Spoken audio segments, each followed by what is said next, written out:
Kris McDaniel here as the next speaker of our Issues on the Impossible 9 Club Talk Series 2024. Kris is gonna talk about the essence of being. Kris, please. Okay, thank you very much for having me. I'm going to attempt to share the screen. It's kind of amazing after 3 years of Zoom, 4 years, whatever it's been now, I'm still not very good at it. Um, if I speak at this volume, is this audible for the recording and for people? That's okay, great. Yes. So this is a kind of odd talk, especially if you're serious. 'Cause I'm not going to talk a lot about an impossibility. I'm going to talk more about a different modality or a different notion in the neighborhood of that essence. So kind of and specifically, I'm going to be talking about attempts to understand claims about being that can be cashed out in terms of claims about essence. So that's one respect in which I got to apologize for the talk being not quite in the ballpark, or it is in the ballpark, but not maybe on the first base.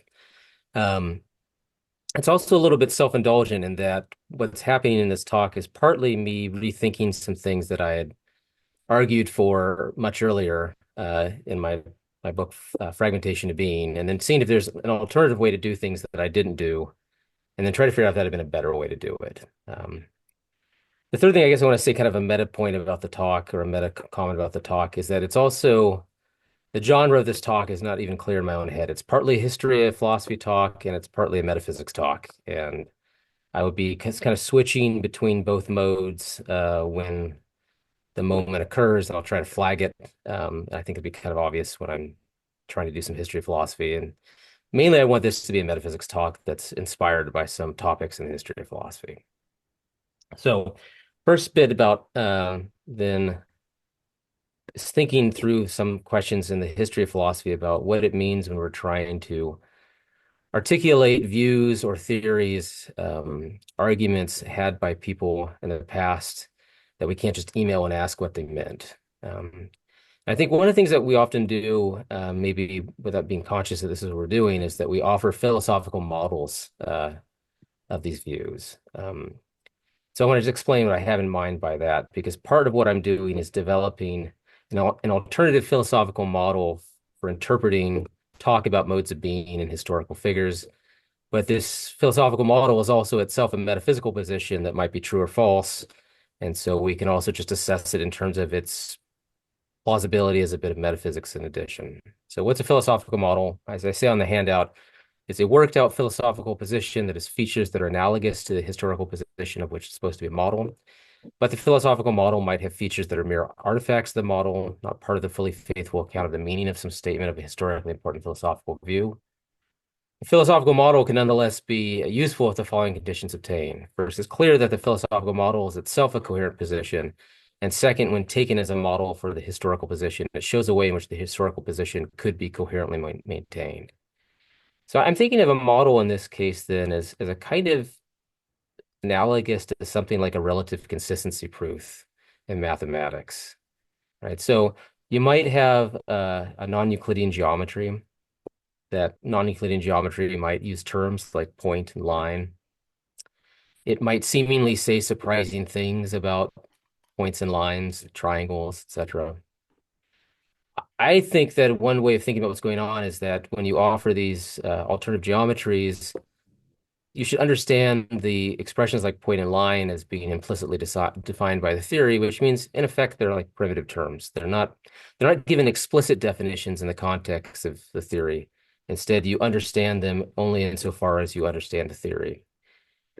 When you're in that situation, you might think that there's a worry about coherence or consistency or intelligibility. And one way to make yourself feel a little bit better about that is to have a model. So if you can have a way of giving an account of how point and line could be used in an alternative theory, and so that you can give something like a consistency proof, given that the alternative theory is consistent, then you can feel better about the alternative geometry. And I think that's something similar happens with metaphysical theories. So if we're reading somebody and say Heidegger, who I'll talk about a bit in this paper, and he says obscure things about being and ways of being, and you might wonder, like, does this make any sense?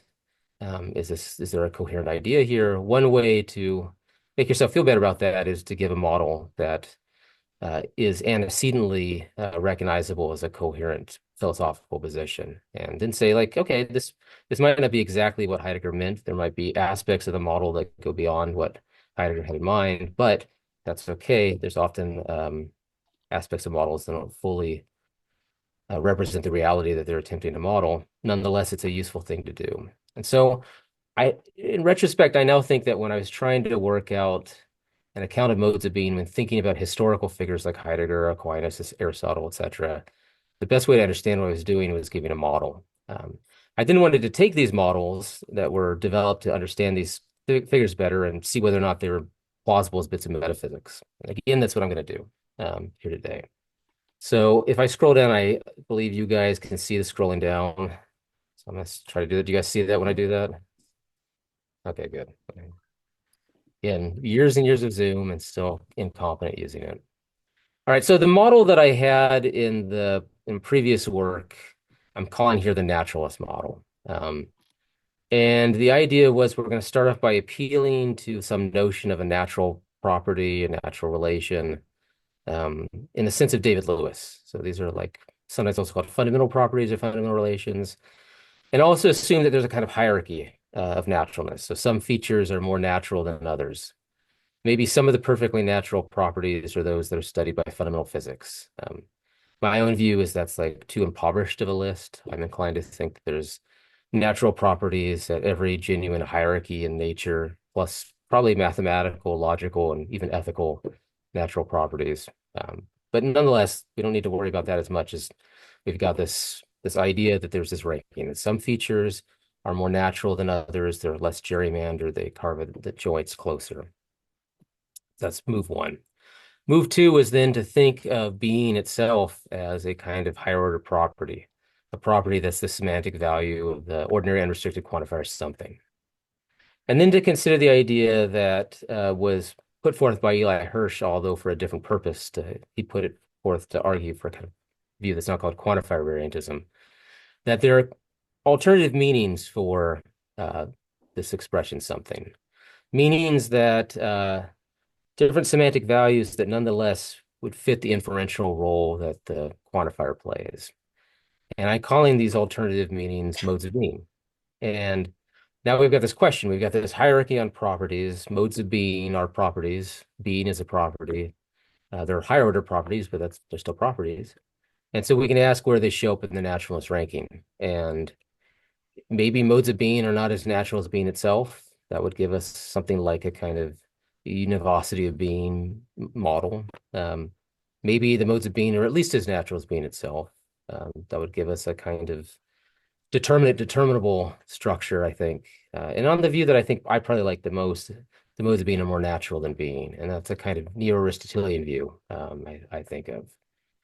So if you're thinking this way, if you're thinking that some of these modes of being are like really important for metaphysics, you might call them genuine modes of being as opposed to just arbitrary possible meanings for a quantifier. Then we're going to identify them in this way. Genuine modes of being are those that are at least as natural as being itself. And some genuine modes of being might even be fundamental modes of being, that is perfectly natural higher order properties. Once we have this idea in mind, we can then begin to articulate other interesting metaphysical views that make use of the idea that there are different kinds of ontological superiority. So this idea that some beings are better as beings than other beings, metaphysically better, is a very old idea. I think it's very common across, I think, both Western philosophy and in some Adibadharmic Buddhist schools of philosophy as well. The idea is that we need to account for this notion of ontological superiority. Maybe there's different kinds. So one kind I called order of being, and the idea was that we're going to extend this notion of a mode of being to account for polyadic modes, so that we can think about a relation as having a kind of polyadic mode of being, which you might think of as being in, if you want to have that kind of locution that was pretty common in the medieval period. Another kind of ontological superiority that will matter to me a lot in this talk is grade of being. So on my view, I think that if we're trying to think about an Aristotelian kind of framework in which substance have a kind of priority over the other categories, one way to understand that is to appeal to order of being. So substances have a kind of monadic kind of being. Uh, Other categories have being in substances, so they have a kind of polyadic mode of being. But then there's things that are even worse than that. So there are things like privations, like blindness in the eye, holes, which are kind of a big thing for me right now because there's like a number of giant holes in my house right now as a person's taking a jackhammer to the bathroom.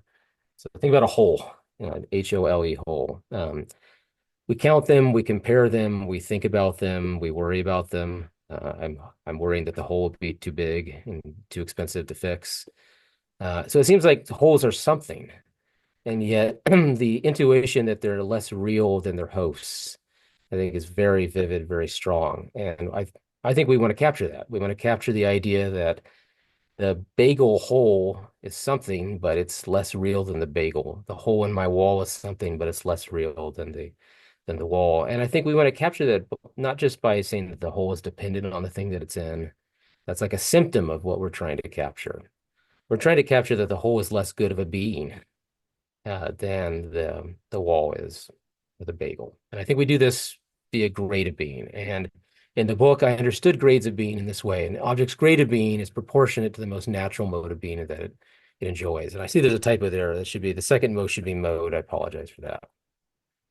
All right, so that was the model that I developed in this book over several chapters. Many of the chapters also employ this model just as a piece of metaphysics to try to solve problems in philosophy of time or modality, things about essence and grounding, etc. Um, Now I want to consider an alternative way of developing a model for mode of being and grade of being. And I think there's a couple reasons to care about this project. If you care about just the topic of being and its in different ways, like if you're interested in that topic, then I think this should be appealing to you. I hope someone's interested in it besides myself. There's got to be at least two other people. All right, so reasons to develop multiple models. So first, one model might be better than another with respect to a given philosophical position. Um, if both models do an equally good job of showing relative coherence, but the first model has fewer artifacts of the model than the other. So you might think that one model is a better model in the sense of being more conservative with respect to the view that it's modeling. So if we're thinking of models for the purpose of history of philosophy, we want to have multiple models so we can get the most conservative one that best matches without introducing extraneous considerations, um, the philosophers under consideration. You might think that a model's artifacts are more egregious when postulations of the model depart from the text more in the sense that they introduce considerations further from the text. And so I think one thing that's going to be plausible about the model that I'm going to develop here um, is that I think it does fit some of the text that I'm considering more closely. It's a more conservative model in that respect. But unfortunately, as a piece of metaphysics, I think it's limited in ways that the original model is not limited. And so when we're switching hats to our metaphysician hat, we'll want to note that as well. Okay, so another reason to want to have multiple models is because in general, philosophical theses rarely, I should say names for philosophical theses rarely actually denote specific theses as opposed to families of theses. So there's lots of ways to be a physicalist. Physicalism denotes a kind of family of views rather than a single specific view. It's a kind of determinable view, if you like. There's lots of ways to be a four-dimensionalist about persistence. There's lots of different kinds of realism about modality. I could go on and on. Externalism about content. There's lots of versions of that. I think that's true of ontological pluralism as well. It's a family of views in at least two ways. So first, there's first order disagreement about which modes of being there are. Like you could have lots of people that accept that there are modes of being, but then have a kind of fight over what the modes are. But there's also, I think, a kind of meta-ontological disagreement about what it is to be a mode of being. And we'll have a better sense of how to navigate that meta-ontological disagreement if we also try to develop alternative models for modes of being. That's like each one of those is a metaphysics that I think belongs to this family, and they can have a kind of dispute about which one of them better captures this conception of a mode of being. There's a third reason that I care about having these multiple models, and that third reason is I am an externalist about reference. I think that concepts needn't have an articulate structure that matches the structure of what the concept is about. That the content of our words and thoughts are fixed not solely by what we write or say, but also by what's around us to be talked about, and also what features are more natural than others. So to give an example of this idea that I think is super plausible, no one in 1600 AD thought that water is the stuff primarily made of H2O molecules. Like, I think that's obvious. No one thought that. But they did think about the stuff that is primarily made of H2O molecules. That's what their thoughts were about, even if they didn't have an articulate thought that they were about H2O molecules. And similarly, it might be that even though Aquinas didn't think that there are many equally fundamental, highly natural meanings for primitive existential quantifiers, I think like he almost certainly didn't have that thought. That would be a wild, discovery if he had that thought. It might still be true that what Aquinas was talking about were those things, right? So if you're an externalist about reference, you want to know what the right metaphysical theory is, partly because that will help tell you what people were talking about all along, even if they didn't realize that's what they were talking about all along. And so I think like when you're thinking about interpreting philosophers, you can't do that wholly independently of doing metaphysics. You're trying to figure out what their metaphysical system is. It's doing metaphysics is ineliminable. There is no purely antiquarian um, history of philosophy, in my view. Again, it's just driven by this general view about reference. Okay, so that's kind of my motivations for caring about this project. If it turns out that this other way of doing is better than the way that was already published in print, that's great. That happens. If it turns out it's not better, then I've maybe wasted people's time a little bit. But it's good to sometimes know when things are dead ends. All right, so I want to turn to this other model where we start trying to develop these concepts of mode of being and grade of being in terms of essence. And partly I'm interested in this also because I think there's this conception of understanding on which to understand something is to know its essence. Um, so on this conception of perfect understanding of a thing, that would be perfect knowledge, that is complete knowledge of its essence. And if you have this conception of understanding, that understanding a thing is knowing its nature, knowing what its essence is, and you're thinking that the task of ontology is to understand being, you put those two together, you get this conception. What's the fundamental task of ontology? It's to understand the essence of being. But we might immediately have this worry, especially in the context of thinking about philosophers who famously said being is not a being. And Heidegger is like notorious for this. This is his ontological difference.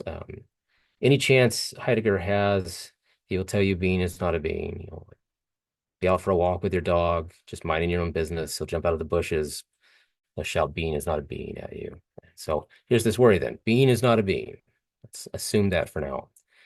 Contrary again to the naturalist model, which did say being was a being, albeit a second order property. So not like a super exciting being, but a being nonetheless.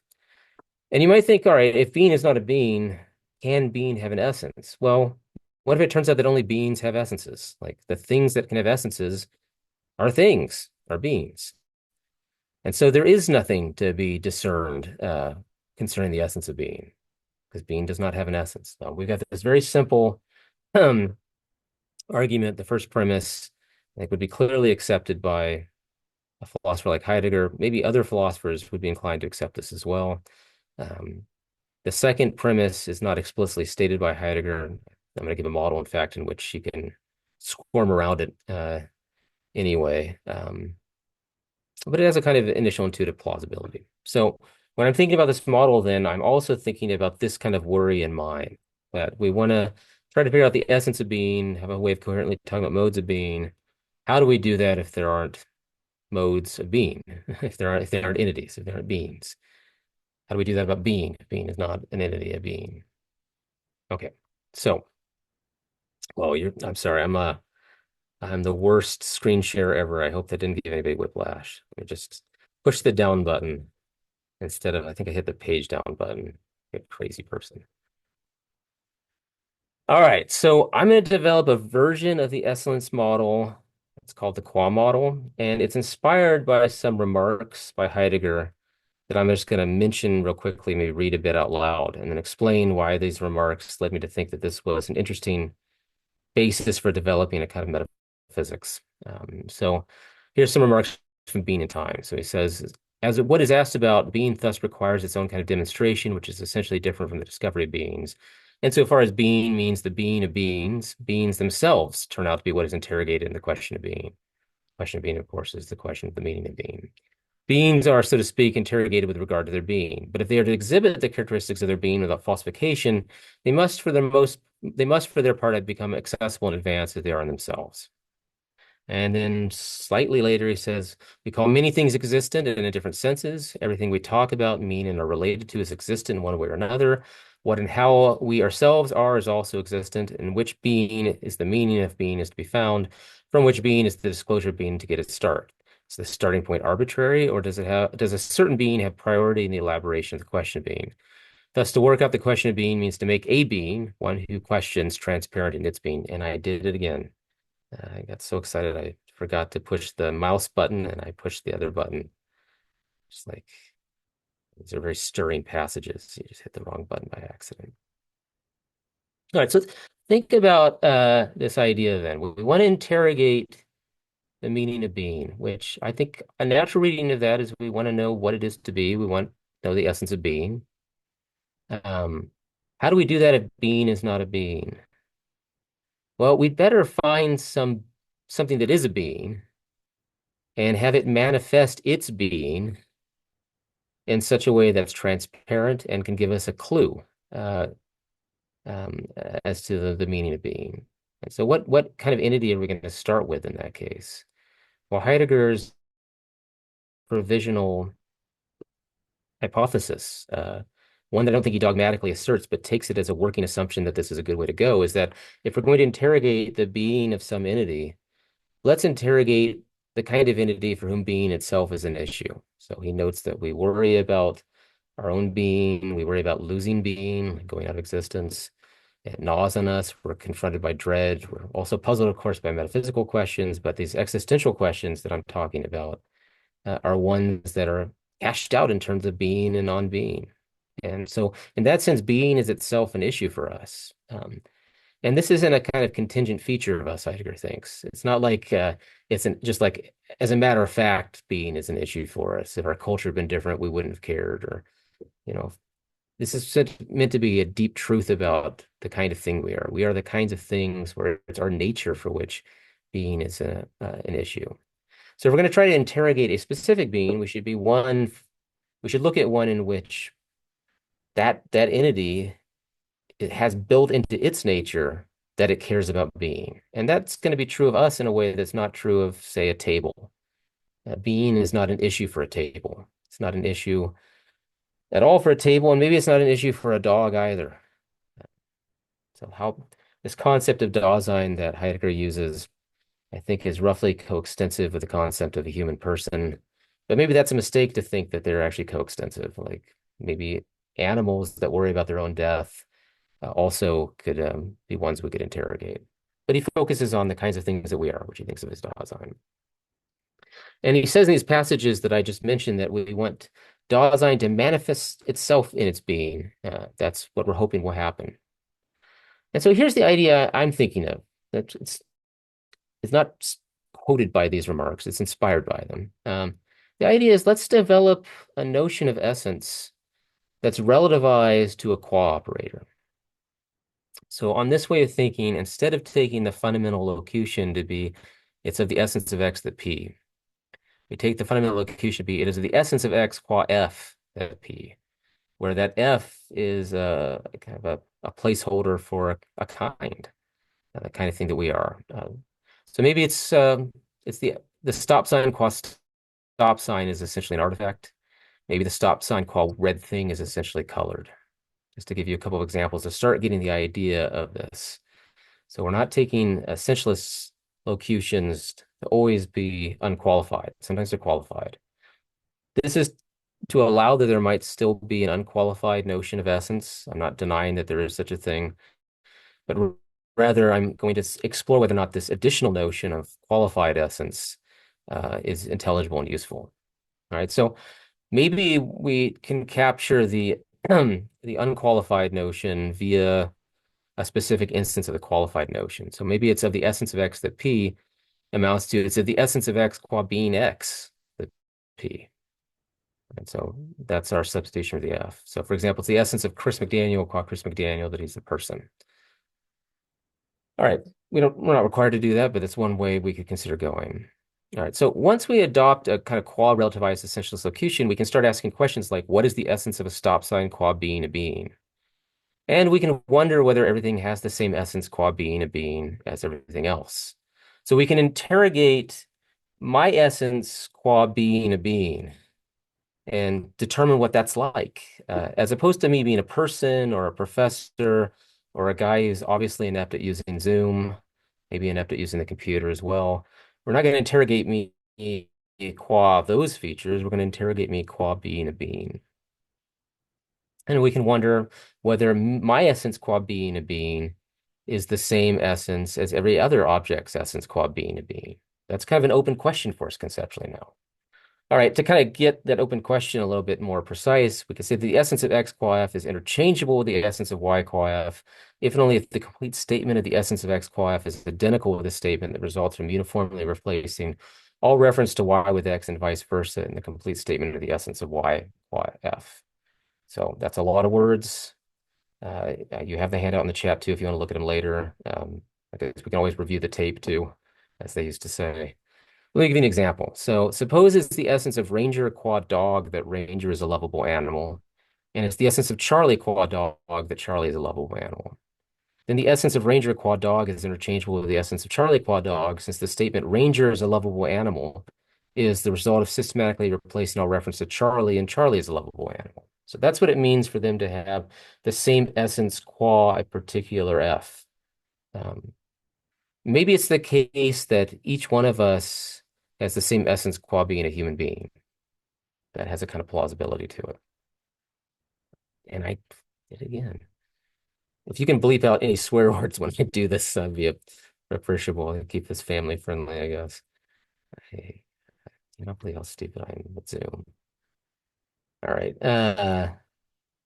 So I think it's like it's an interesting and substantive claim that it's always the case that the essence of one thing qua F is interchangeable with the essence of something else qua F. That Charlie and Ranger example I gave is plausible. It might lead you to think that's always the case, but I think that's just too quick. That's a deep question about this notion, not an easily answered question. I'm going to develop a model in which that claim is false. It's not true that for every X in F and Y in F, the essence of X qua F is the same as the essence of Y qua F. The falsity of that general thought is actually going to be necessary for me to use this framework to express a framework for modes of being. So the framework for modes of being I suggest is that there are modes of being if and only if for some possible X and Y, the essence of X qua being a being is different from and not interchangeable with the essence of Y qua being a being. So if we're thinking about, say, a Dasein and a desk, a person and a tool, in a broad sense of tool. On this way of thinking, when we look at the nature of me qua being a being, it's not the same as the nature of the desk qua being a being, even though we're both beings. Like the way in which we are beings is different. Okay. All right. Or I guess I should have used a hammer since both Heidegger seems obsessed with hammers. He loves hammering stuff. And there's a lot of hammering happening in my house right now that I'm not happy about, but it has to happen. So the essence of Kris McDaniel qua being a being on this view is not interchangeable with the essence of this hammer qua being a being. So the way in which Kris McDaniel is a being is not the way in which the hammer is a being. Okay. Another kind of concept. Oh, I'm so close to doing it. I'm going to be careful. Got so excited, but I didn't do it. Another concept I think will be useful for us to have in what follows is this. The essence of X qua being F is the same as the essence of X qua being G, when there's some proposition P such the essence of X quad being F is that P, and the essence of X quad being G is that P, right? So we got this idea of interchangeability or lack of interchangeability, but I also want this other notion in which, although the Fs and the Gs might differ, nonetheless, with respect to a given X, the essence of X qua F is the same as the essence of X qua G. And I want this because part of the project, if we're really trying to hone in on the mode of being of, say, a thing like us, via giving an account of its essence qua something else, then we'd better have some conceptual way to say that this is our route to getting the essence of it qua being a being. So how does Heidegger, in fact, proceed in the book? Like he sets up the problem of being, and then there's this lengthy discussion called the existential analytic of Dasein, where he talks a lot about what it is to be a Dasein, with the idea that these constitutive aspects of being a Dasein are going to clue us in to the mode of being of Daseins. All right, so on my way of thinking, then what he's doing is he's articulating the essence of me qua being a person, qua being a Dasein, and then assuming that via that essence, we get the essence of me qua being a being because it's the same essence. The essence that I have qua being a Dasein is the same as the essence that I have qua being a being. Okay, so that's why this particular guy, me in this case, is our route to getting at the essence of being. All right, so suppose that the essence of me qua being a being is the same as the essence of me qua being a person. Suppose that this is true not only of me, but also of Heidegger, Stein, George Sparks, my 11-year-old's best friend, and so on. In short, suppose that for every person, X's essence qua being a being is the same as X's essence qua being a person. If so, then we've honed in on a distinctive way of being that only persons have. Uh, all persons have this distinctive mode of being. For all persons, it's true that their essence qua being a person is the same as their essence qua being a being. And for no other thing is that the case. All right. And similarly, suppose that it's also true of the hammer, that its essence qua being a being is the same as its essence qua being a tool. And this is true of the screwdriver, the router saw, and so on. So all of the tools in Heidegger's woodshed. Uh, it's true of each of them that their essence qua being a tool is the same as their essence qua being a being. Then again, we've honed in on another mode of being, the mode of being that's characteristic of equipment or tools. Um, so that's the way in which we get not just individuals and their essence qua being a being, but the modes of being themselves. The modes of being are these kind of maximal collections of sameness among the essence of something identified not in terms of being a being and its essence in terms of being a being. Okay, so what does this give us? It gives us a way of talking about modes of being and talking about being without assuming that any of these are entities.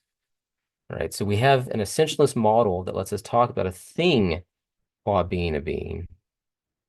And it lets us capture a sense, a kind of loose sense in which there are modes of being. There are modes of being when the essences of things qua being a being are not invariably interchangeable. And the modes of being correlate with distinctive attributes that divide what there is into non-overlapping categories. But strictly speaking, this model does not imply that being is a being, and it does not imply that modes of beings are beings. So we can still have this kind of project of trying to understand the essence of being, but it has to be in this indirect way. We're trying to understand the essence of being via understanding entities and their essence while being a being. I think that's kind of cool. Like, it's interesting as a metaphysics. I think it's actually a much more faithful model of Heidegger than the original naturalist model. It's more conservative. I want to just talk about some worries about the model, though, while metaphysics. And we started at 12:06, something like that. So I'm going to do that and I guess stop at some point, but I wanted to kind of keep track of where I was. Okay, so I think there are two interesting worries about the qua model, kind of as a piece of metaphysics. Like, so the first worry is, how does it handle the idea that one thing can have two modes of being? I don't think this is Heidegger's view, but there are lots of philosophers in the history of philosophy that do think one thing can have two modes of being. Meinong at one point in his career thought this. I think Edith Stein thought this with respect to some modes of being. Um, there are other examples that I have later down in the handout. So if you think that one thing can have two modes of being, we got to worry about whether this qua model can handle this. And I think a way of seeing why there's an issue here is to think about an analogy that was first introduced way back when Aristotle was thinking about issues in the neighborhood of this. So the analogy of being is often analogized to the analogy of health. There are different ways to be healthy, but there's a primary way of being healthy, namely the way in which a healthy living organism is healthy. So tofu is healthy in that its consumption is conducive to the health of an organism. Urine is healthy in that its color, let's say, is a sign of the health of an organism, and so on. Suppose then that health and ways of being healthy are not themselves beings, and that we want to account for these things rather than say senses of the words healthy. And suppose we want to use our notion of a qua essence to do something like this. Then we might say things like this: the essence of this piece of tofu qua healthy is not interchangeable with the essence of this sample of urine qua healthy. The essence of this animal qua healthy is not interchangeable with the essence of this piece of tofu qua healthy. That would be a way of having something like modes of health in our framework. But I think if you're thinking about this way, you're going to run into an issue with things that have multiple modes of health. I think it's much more obvious that that's true of that things have multiple ways of being healthy than it is that they have multiple modes of being. So consider oysters. So I've been told that one eats them raw while they are still alive. That sounds awful. I have a shellfish allergy, so I'll never find out in person, in detail about how this works. It just sounds disgusting, but consider an oyster. It's alive while you're eating it, and I guess you're eating it because it's good for you to eat. People claim that they're healthy to eat. So one thing, this oyster is healthy in two different ways simultaneously. And this way of modeling health modes of health via the quiescence operator can't straightforwardly make sense of this. We seem to be stuck saying both that the essence of the oyster qua healthy is interchangeable with the essence of, say, me qua healthy. That's to express the idea that they both have the kind of health that the organisms have. But we also need to say that the essence of the oyster qua healthy is interchangeable with the essence of the tofu qua healthy in order to express the idea that the oyster is the way of being healthy that something good to eat has. And it's hard to see how both of these can be true, especially if the essence of me qua healthy is not interchangeable with the essence of the tofu qua healthy, but is interchangeable with the essence of the oyster qua healthy. So there's like this notion of interchangeability is a transitive notion, and it seems like here we have a failure of transitivity. And the same sort of problem, which I think is much more serious, arises for trying to model ontologies in which there are multiple modes of being had by one and the same thing. And some of these ontologies are ones that I find kind of plausible. So I think that uh, you know, being possible is a mode of being, being actual is a different mode of being a substance is a mode of being an accident is a different mode of being. Some substances are possible, some substances are actual. Both of those have two modes of being. So this would be a problem specifically for me even. All right, so the same sort of problem arises for using quiescence to model ontologies in which things can have more than one mode of being. So it's a thing that has two modes of being, which correspond to being F and being G. So maybe it's being actual and being a substance. Suppose that F and G are not coextensive. Some things are F that are not G. There are some things that are actual that are not substances, like features that substances have. On our model, then, the essence of X qua being a being uh, is the same as the essence of X qua being F. And the essence of X qua being a being is the same as the essence of X qua being G. But can the essence of being F be the same as the essence of X qua being G, since F and G are not even coextensive? I think the answer is no. So we have the same kind of problem where there's a failure of transitivity. All right, so I mentioned Meinong, Stebbing, and Russell are also people to consider. Stebbing, has this neat little short paper where she details this crazy ontological web and all these things falling under different headings, lots of things having more than one mode of being. All right, so I don't think this is a problem if we're only concerned with giving a model for Heidegger's thought. This is really controversial in the literature, but I think Heidegger does not have a system in which one thing has more than one mode of being. I've argued that elsewhere. So I think that's not a problem for Heidegger, but it is a problem for me if I want this to be the right metaphysics for modes of being. Um, so that's one reason I guess it's good to keep the two hats in mind, the historian hat and the metaphysician hat.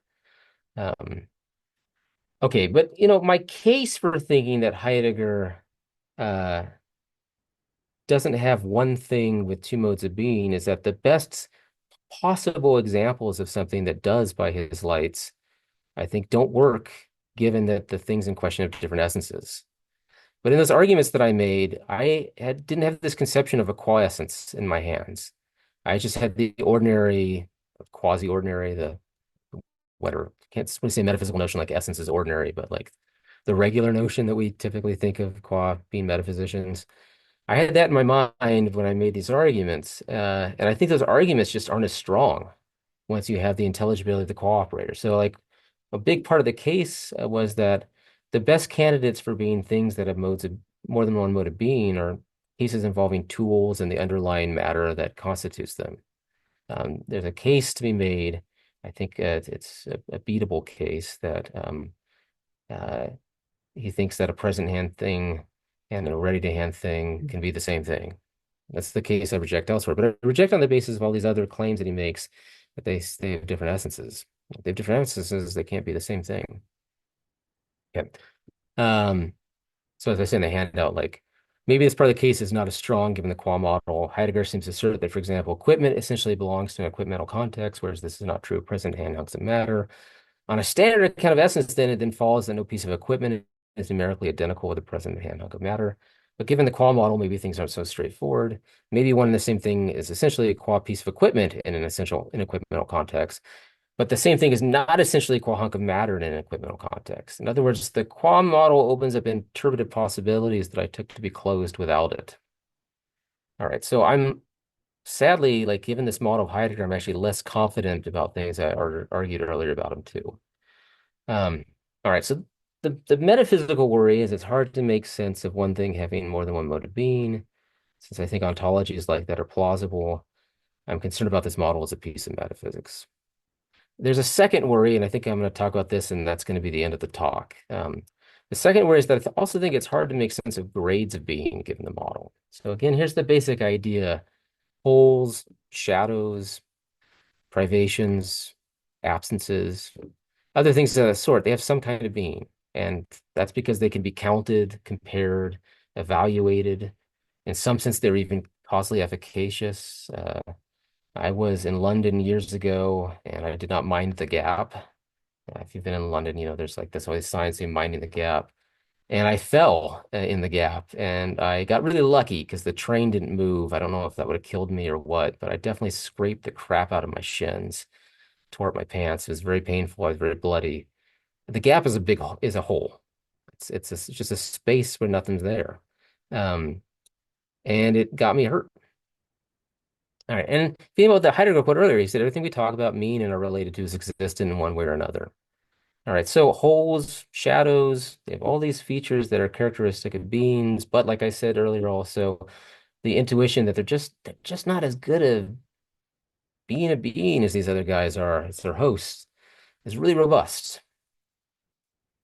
So I want to account for that, and I'm not sure we can on this model. It doesn't seem like the way in which a whole exists is as robust as the way in which, for example, we exist. This isn't only a difference in mode of being, it also seems like a difference in degree or grade or quality of being. So sometimes informally, I will talk about them having a crappier mode of being, like it's a worse mode. And this notion is not just, something I'm cooking up. I think there's kind of a robust feeling about this in the medieval. So it's very common to distinguish like two different sorts of being. There's categorical being, which divides up into the various categories, substantial being, various kinds of accidental being. And then there's being in the sense of being true. And their conception was that everything that you can affirm or talk about or judge about, that is being in the sense of being true. There are true propositions about it. So they must in some sense be. But many of those things that are beings in the sense of being true don't fall under any of the categories. There's no category in Aristotle for wholes to fall under. Uh, and so there, we get a kind of distinction between best and worst ways to be. Actually, I think this distinction is implicitly in Heidegger when he denies that being and ways of beings are themselves beings. I've got a paper on that as well. I can talk about that in the Q&A if people want. I'll just skate over that in the interest of time. So I think that we should try to make sense of this idea.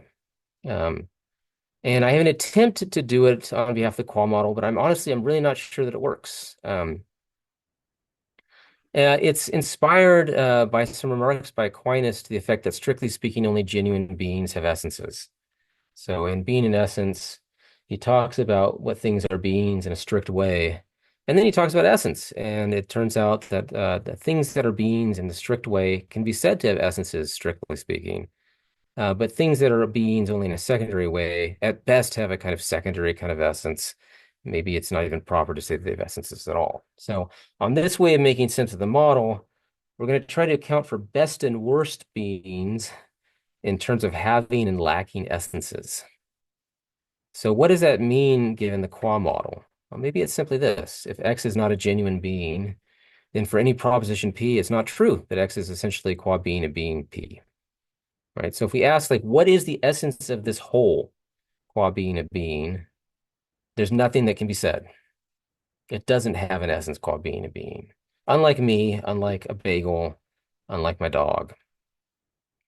And if we can think of all the classes of things that have this interesting feature that they have no essence qua being a being, if they have a common kind of commonality, maybe they're all absences or privations, then we've locked on to this special degenerate mode of being. That merely having being in the sense of being true. That's the mode of being that these things have. So if being and ways of being are merely a being in the sense of being true, then there is no essence of being called being a being. It's similar for each of the ways of being. Perhaps then the best we can do then is go back to this project of considering the essences of things that are beings, called being a being, things of good being. So I think if your system of if your metaphysical system just has room for two grades of existence, best existence and second rate existence, then this might work. I'm not sure it works. I can kind of feel an intuitive motivation for it, but it might fall apart like a house of cards. I'm sure, though, that we don't have a great way to go from this idea, though, to more than these two grades. Like, there's no way to get a lot of different ways of having best or worst being. So I've been teaching Descartes lately, and Descartes seems to be a kind of degree of being kind of guy. There's God on top, and there's substances. Then there are, your modes. Somewhere off to the side are true and immutable natures. That's hard to figure out what those are. And then there's errors, which are a kind of privation. They're at the very bottom. And on his picture, it seems like these things are better or worse qua existing thing. Now, this is like super controversial Descartes interpretation, I guess, and so I'm doing stuff that's kind of stupid for me to do, given I'm not a Descartes expert. But I think like part of what's going on when he's saying things like existence is a perfection is he has this model in mind where existence is a kind of a quantitatively measurable feature. It's just like the other perfections are. There's things that are more powerful than others, less powerful than others. There's a scale there in which we can align things with respect to power with God on top, maybe angels below them, me somewhere below that, etc. Same with knowledge, same with goodness. And for existence to be a perfection, it's going to be like that as well. I don't see a great way of making sense of that in this framework if existence is the same thing as being. We only have these two grades of being. We don't have four or five, whatever we might need to make sense of this idea of grades of existence slash being in this kind of framework. Now, that might be a problem for Descartes interpretation or Descartes modeling, and maybe that's not a big deal. We'll just use a different model for Descartes. But it's also kind of a problem for me because I want to have a richer scale, partly because I want to account for naturalness or fundamentality in terms of grades of being. So, on the view of fundamentality that I like, one property is more natural than the other, just amounts to one property is more existence or being than the other has. Um, on the kind of model that we're talking about here, that would just get me like perfectly natural and non-natural, but it wouldn't get me grades of naturalness in a straightforward way. I find that kind of worrisome personally for my own projects. And so like this is an aspect of the model that's a limitation, not just as a model for history of philosophy, but as a metaphysical system that find congenial. All right, I'm gonna stop there. Thanks for bearing with me. I hope this wasn't too boring.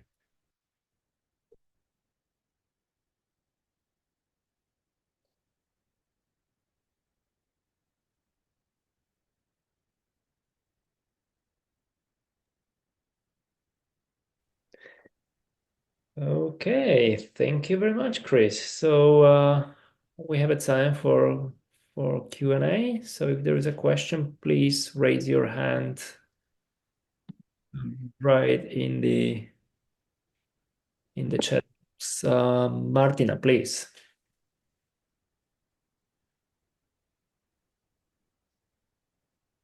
Yeah, just a second. Sorry. No problem. Okay. Thank you for the talk. It was very, very interesting. And I wanted to ask a question about generality. Like, I'm worried. I'm worried that I haven't totally understood how at which level of generality you can establish a mode of being. For example, I could think that my essence qua being a being is my essence qua being a person, but I could also think that it is my essence qua being an animal or qua being a substance. I'm thinking in Aristotelian terms because I'm very familiar. I'm an historian of philosophy. I study Aristotle mostly, so I'm more familiar with that framework. And I don't know whether Heidegger thought about this, but I was curious about this point, like how it's supposed to work.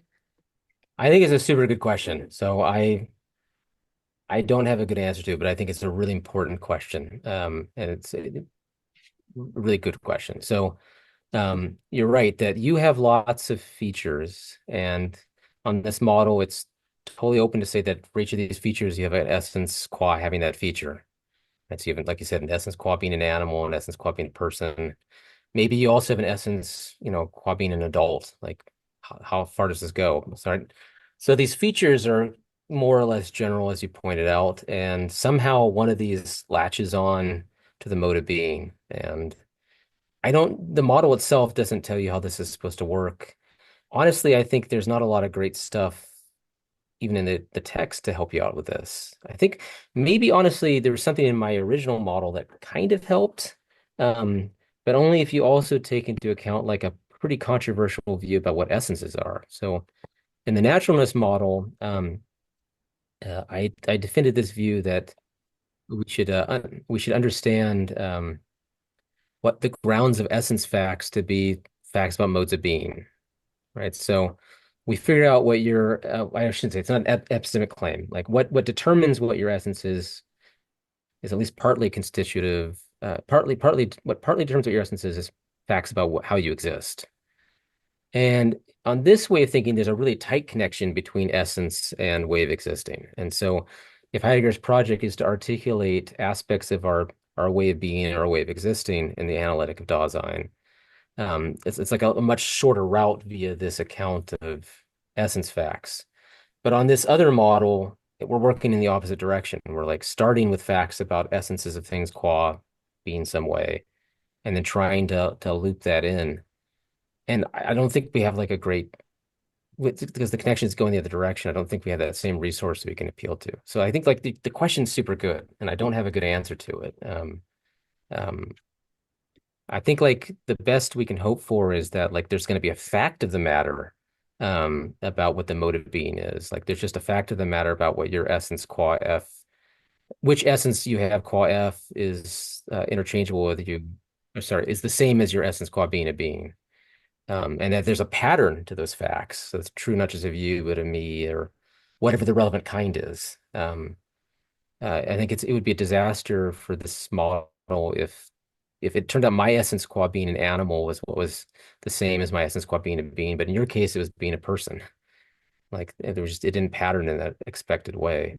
Um, so there's also that. Like it's not just that there's the generality question that you raise, but there's also this issue about like kind of a systematicity.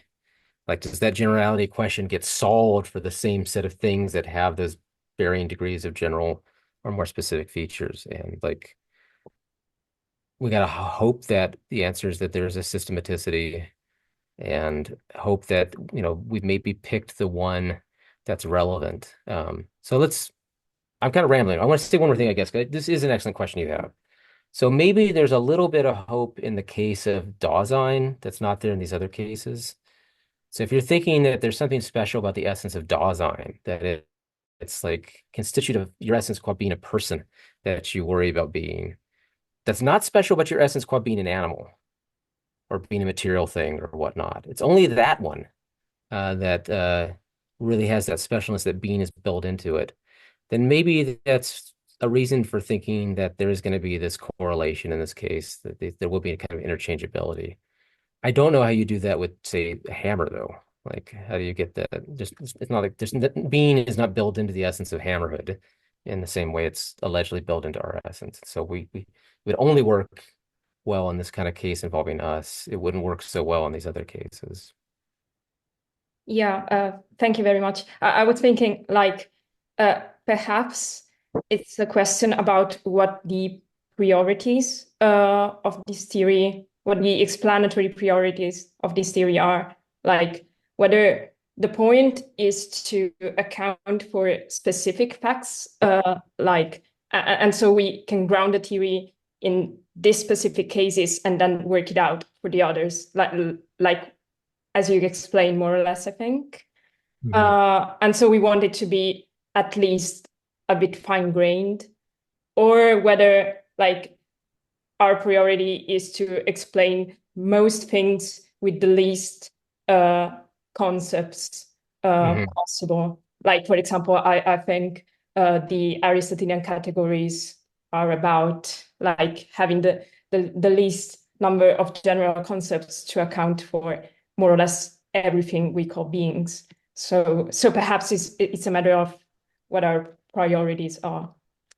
Yeah, I think that's a good insight too. So I do like that idea. I wouldn't say concepts in the case of Aristotle, I guess.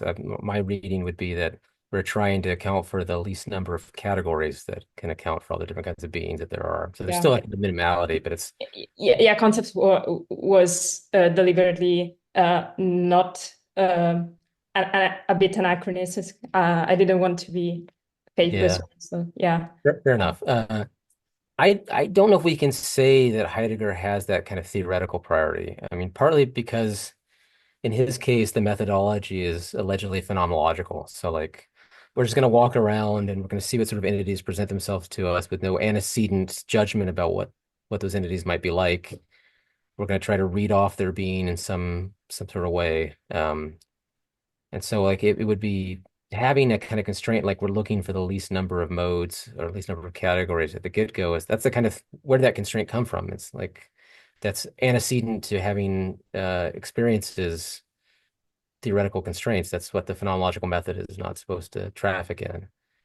So I think like in his case, there's probably not the answer is probably he's not doing the Aristotelian methodology in that sense. Yeah.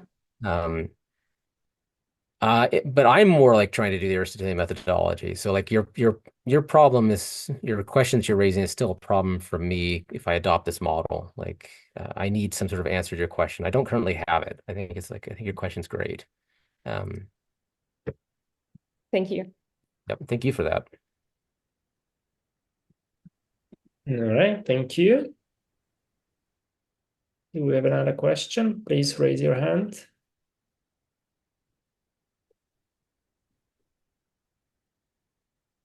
I think I've got, yes, Anna.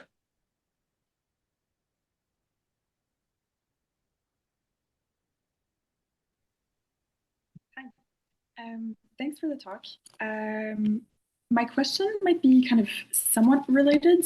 So like feel free to totally like tell me if it has nothing to do with it. But I was just thinking about what you were talking about when you were talking about kind of holes and shadows and like other things of the sort that seem to have like some kind of being, but don't seem to be quite as aligned or as kinds of being. And I was kind of thinking about when Heidegger writes about nothingness in like Intro to Metaphysics, or Yeah, right.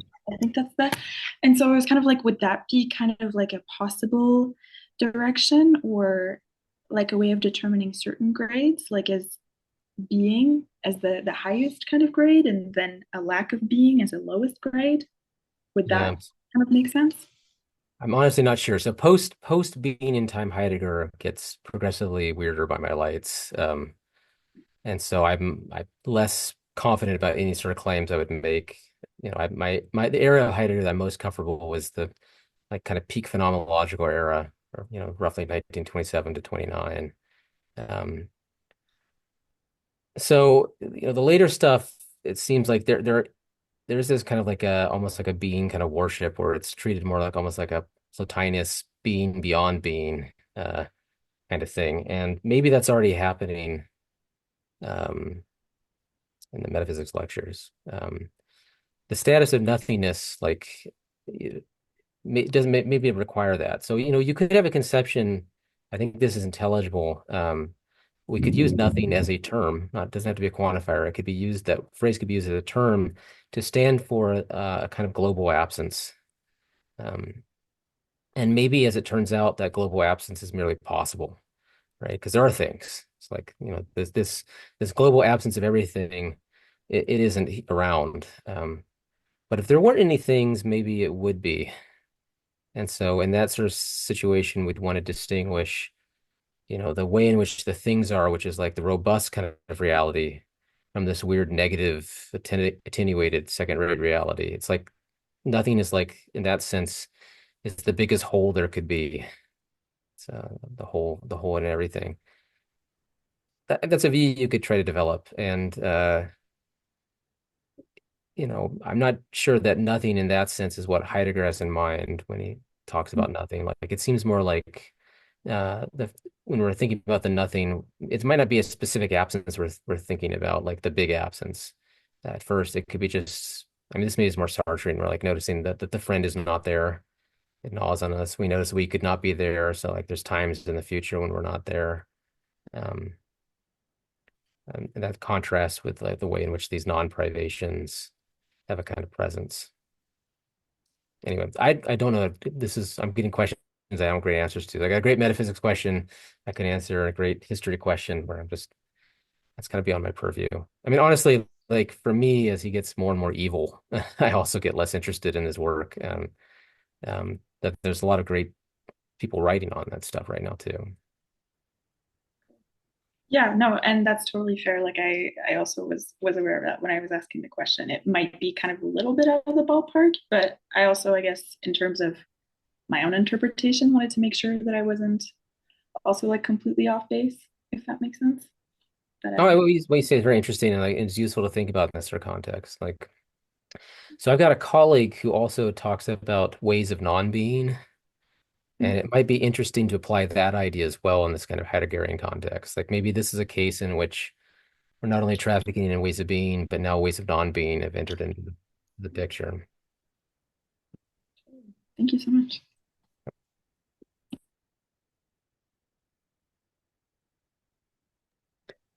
Yeah, probably I've got a follow-up to this. So, I mean, these days people try to interpret all those things in terms of possible worlds. And one way how to kind of make the possibility of nothingness coherent is to talk about the empty world, namely the world that represent nothing. Would that kind of analysis kind of shed some light on what nothingness is? It's just what happens in the empty world, full stop. Yeah, I mean, so there's lots of ways of thinking about what an empty world might be, and probably your overall metaphysics of possible worlds are going to shape those. So if you think of possible world, it's like a story. It's like a maximal consistent set of propositions. The empty world is just that maximal consistent set of propositions that includes nothing exists or nothing concrete exists, or um, it just says there's nothing.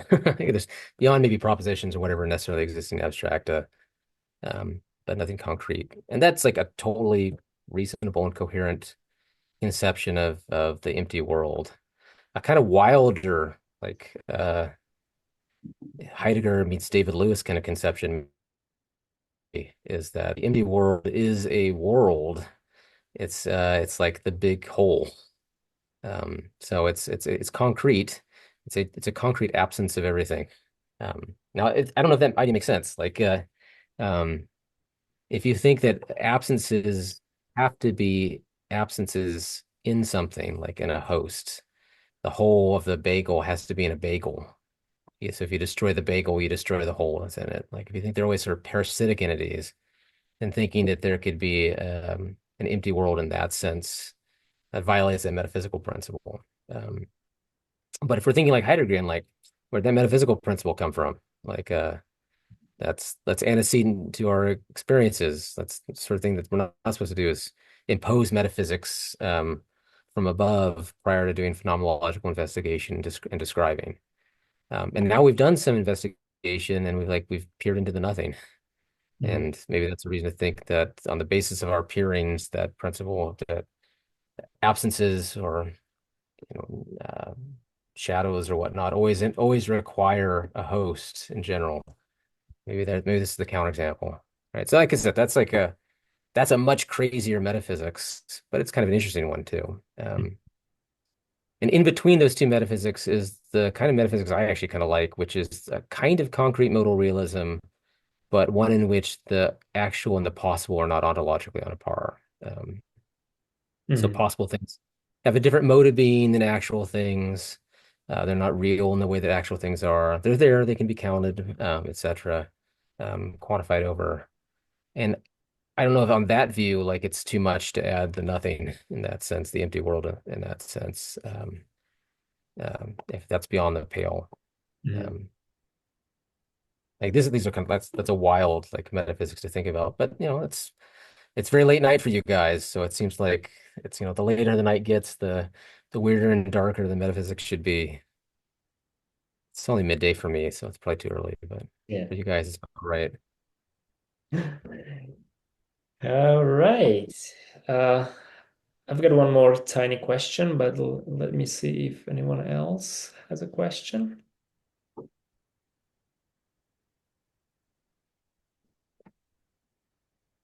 Okay, I've got one more question so what about your view or the view about the modes of being and ideological parsimony?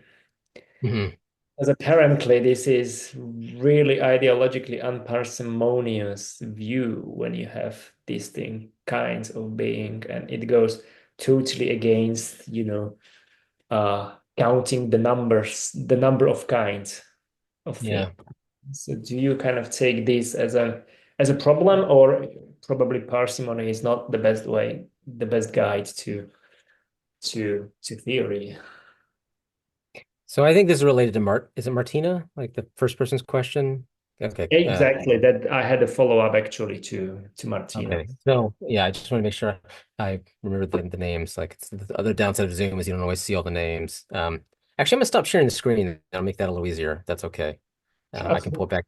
I can pull it back up if people need it. So I'm not Heidegger. I'm not. My method of metaphysics is primarily not phenomenological. So I'm okay with just considering metaphysical hypotheses and weighing their pros and cons, thinking about theoretical benefits and costs, and ideological parsimony seems like one of those. So as I think about ideological parsimony, you want your theory to be more parsimonious rather than more profligate, because the more undefined notions or concepts you have when stating the theory, the more likely it is that the theory is going to be unintelligible unbeknownst to you. Right. So like I think like every time we state a theory that contains a primitive term, we're making an assumption that we understand what we're talking about. Like that's not just bullshit, that there's like a meaning to what we're talking about. And metaphysicians can be wrong about that. Like Van Inwagen said, maybe just in conversation, but I think he said this in print as well, that one of the great risks of metaphysicians is not falsity, that's commonplace, but just not uttering nonsense, like falling into nonsense. And so like I think like that's taking it seriously. Like maybe this is all house of cards. Like we want to make sure that we're epistemically having good hygiene. So we want to take fewer risks of unintelligibility. So that's like I think a reasonable constraint on theorizing. So now we got this question, like there is a good reason to be ideologically parsimonious. The theory is more likely to be nonsense, or we're risking more nonsense the more undefined concepts we have.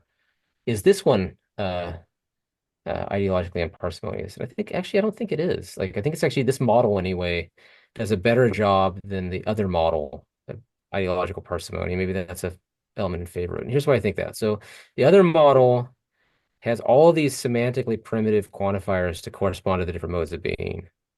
And so for like, if you have a very elaborate system of modes of being, you've got a lot of primitive quantification.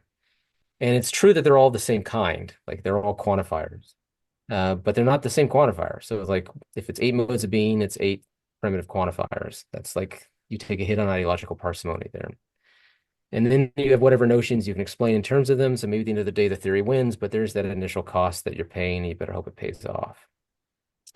On the model that I developed, actually, we didn't really have to say much about quantification. Like we do have this idea of being a being. And maybe that just amounts to being something though. So maybe we just need one notion of quantification. So like x qua being a being is x qua being identical with something, right? And so we don't have 8 primitive quantifiers. We just got one. And we've got one primitive essentialist locution. It's this qualocution. Maybe in addition, we have the primitive non-essentialist one, but if, I briefly alluded to the idea that you might try to define that in terms of the qualocution. So we've got one primitive notion for the essence locution. We've got one primitive kind of quantification. That's it. We haven't trafficked in the idea of a natural property yet. So like that's not been invoked. Maybe we could even define naturalness in terms of essence. Like that's a project that's interesting. So I think on the ideological parsimony scale, this actually one is doing pretty well. And the additional modes of being that get identified in this way don't count as additional ideological costs because they're accounted for. They're just defined in terms of interchangeability and sameness. So like we have this one notion that's primitive, the qua essence, and then we've got some defined notions, interchangeability and sameness. Like I put the definitions on the handout, so like those aren't primitive. And then the mode of being gets accounted for in terms of that. And so in terms of parsimony, this does a lot better, I think, than the original model. In terms of flexibility of the metaphysics that it can model, I think it does worse.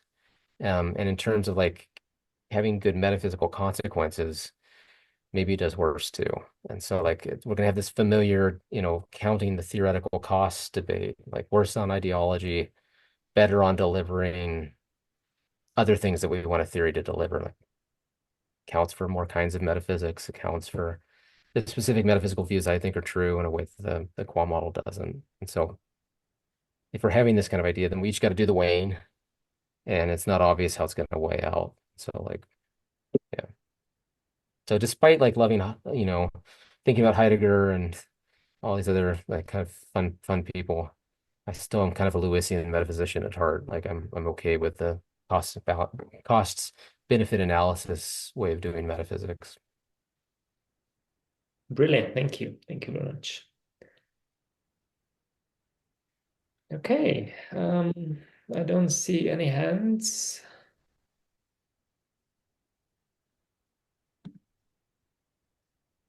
Okay, good. So unless there are no more questions, let me thank again Kris for a fantastic talk. Thank you for having me via Zoom. I do appreciate that like there's this possibility where we're in terms of mileage, we're pretty far away. Obviously, the time zone is different, but it's pretty cool that this is like a technology that enables this. We didn't have this 10 years ago.